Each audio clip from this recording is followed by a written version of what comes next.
Ezekiel chapter 5. And thou, son of man, take thee a sharp knife, and take thee a barber's razor, and cause it to pass upon thine head and upon thy beard. Then take thee balances to weigh, and divide the hair. Thou shalt burn with fire a third part in the midst of the city, when the days of the siege are fulfilled. And thou shalt take a third part, and smite about it with a knife, and a third part thou shalt scatter in the wind, and I will draw out a sword after them. Thou shalt also take thereof a few in number, and bind them in thy skirts. Then take of them again, and cast them into the midst of the fire, and burn them in the fire. For thereof shall a fire come forth into all the house of Israel. Thus saith the Lord God, This is Jerusalem. I have set it in the midst of the nations and countries that are round about her. And she hath changed my judgments into wickedness more than all the nations, and my statutes more than the countries that are round about her.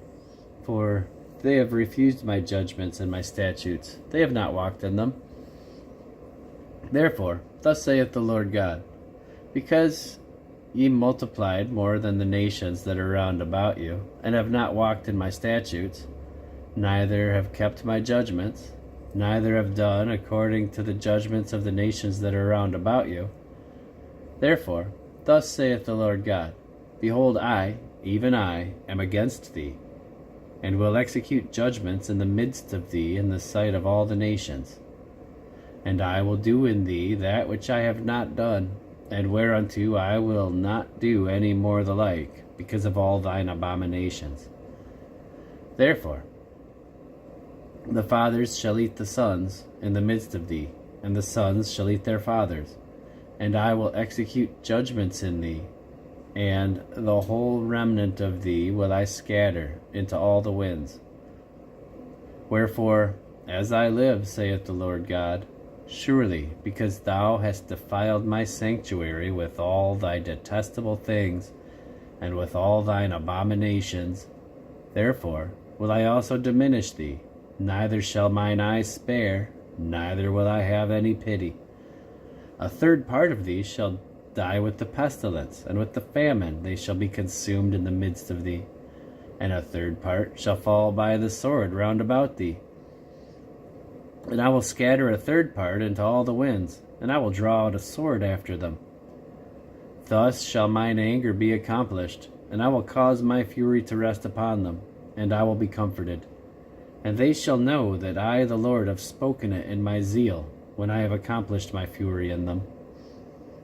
Moreover, I will make thee a waste and a reproach among the nations that are round about thee, in the sight of all that pass by.